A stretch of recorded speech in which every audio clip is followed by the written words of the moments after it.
মৃত্যুর ৩০ সেকেন্ড আগে মানুষ কি চিন্তা করে এবং সেই সময় মানুষ কি কি দেখতে পায়। একদল চিকিৎসা বিজ্ঞানী এই বিষয়ে রিসার্চ করে কিছু অদ্ভুত ঘটনার সাক্ষী হয়েছিল, যা আজ আমরা কুরআন এবং হাদিসের আলোকে আলোচনা করব। তাই ভিডিওটি শেষ পর্যন্ত দেখতে থাকুন। ইবনে আবি শাইবা রহমতুল্লাহি আলাহি তার বিখ্যাত আল মুসান্নাফ গ্রন্থে একজন সাহাবীর উদ্ধৃতি দিয়ে লিখেছেন, মৃত্যুর সময় মানুষ তার প্রিয়জনের মুখ দেখতে পায়। যদি তারা নেককার হয় তবে এটা তার জন্য সুখকর হয়, আর যদি তারা বদকার হয় তবে এটা তার জন্য বেদনার কারণ হয়। প্রিয় দর্শক, জীবনে মানুষ অধিকাংশ সময় যাদের সাথে কাটিয়েছে, যাদের সান্নিধ্য সবচেয়ে প্রিয় ছিল, মৃত্যুর আগ মুহূর্তে তাদেরকেই দেখতে পায়। এটা কিছু পূর্বতন মুসলিম মনীষীর বক্তব্য।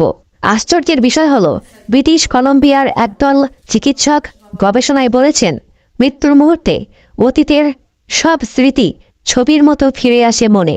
আমেরিকান গবেষকদের মতে মৃত্যুর মুহূর্তে মানুষ এমন মানুষদের কথা ভাবেন যারা তাদের ভালোবেসেছেন, পাশে থেকেছে এবং তাদের কাছে বিশেষ গুরুত্ব রাখে। এটি হতে পারে তার বাবা মা, ভাই বোন, প্রিয় কোনো বন্ধু অথবা শ্রদ্ধেয় কোনো ব্যক্তিত্ব। ভ্যাঙ্কুভার জেনারেল হাসপাতালে এক রোগীর চিকিৎসার সময় চিকিৎসকরা একটি গুরুত্বপূর্ণ বিষয় আবিষ্কার করেন। মৃগী রোগে আক্রান্ত ওই রোগীর মস্তিষ্কের তড়িৎ সংকেত রেকর্ড করার জন্য ইলেকট্রোএনসেফেলোগ্রাফি যন্ত্র ব্যবহার করা হয়েছিল। চিকিৎসার মাঝেই রোগী হৃদরোগে আক্রান্ত হয়ে মারা যান। ফলে মৃত্যুর সময় তার মস্তিষ্কে ঘটে চলা ঘটনাপ্রবাহ রেকর্ড হয়ে যায়। এই রেকর্ডিং নিয়ে সংশ্লিষ্ট গবেষণা আন্তর্জাতিক বিজ্ঞান গবেষণা পত্রিকায় প্রকাশিত হয়েছিল। গবেষকরা জানিয়েছেন, মৃত্যুর সময় রোগীর মস্তিষ্ক নানা ধরনের তরঙ্গে আলোড়িত হয়েছিল। তার চোখে ভেসে উঠেছিল মস্তিষ্কের বিশেষ ধরনের আলফা ও গামা তরঙ্গের ছবি। এসব তরঙ্গ মানব মস্তিষ্কের স্মরণশক্তি সক্রিয় থাকার প্রমাণ। গবেষকদের মতে মৃত্যুর সময় ওই তরঙ্গগুলোর মাধ্যমে রোগী তার জীবনের অনেক স্মৃতি দেখতে পেয়েছিলেন। এই ঘটনাকে গবেষকরা তুলনা করেছেন একটি চলন্ত গাড়ির সাথে।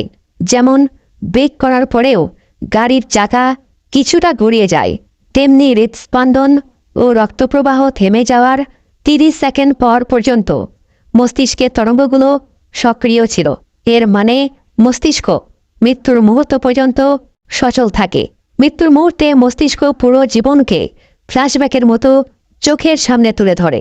ভালো সময়, দুঃখের দিন কিংবা মনে রাখার মতো ঘটনাগুলো সামনে ভেসে ওঠে। মস্তিষ্কের এই শেষ কাজটি যেন জীবনের সব সুন্দর স্মৃতিগুলোকে মৃত্যুর আগে ফিরিয়ে দেওয়া। তাই বলা হয়, মৃত্যুর আগে মানুষ তার পুরো জীবনটা চোখের সামনে দেখতে পায়, বিশেষ করে যে ঘটনাগুলো বেশি শোকের বা আনন্দের সেগুলো। ইবনে আবিদ দুনা লিখেছেন, ওমর ইবনে আব্দুল আজিজ রহমতুল্লাহি আলাহির মৃত্যুর সময় হাজির হয়েছিল এক অদ্ভুত দৃশ্য। তিনি এমনভাবে কাউকে দেখছিলেন যে তাকে বলা হলো, হে আমিরুল মুমিনিন, আপনি এভাবে কি দেখছেন? উত্তরে তিনি বললেন, আমি এমন কাউকে দেখছি যারা মানুষও নয়, জিনও নয়। এই কথাগুলি বলার পরেই তিনি মৃত্যুবরণ করেন।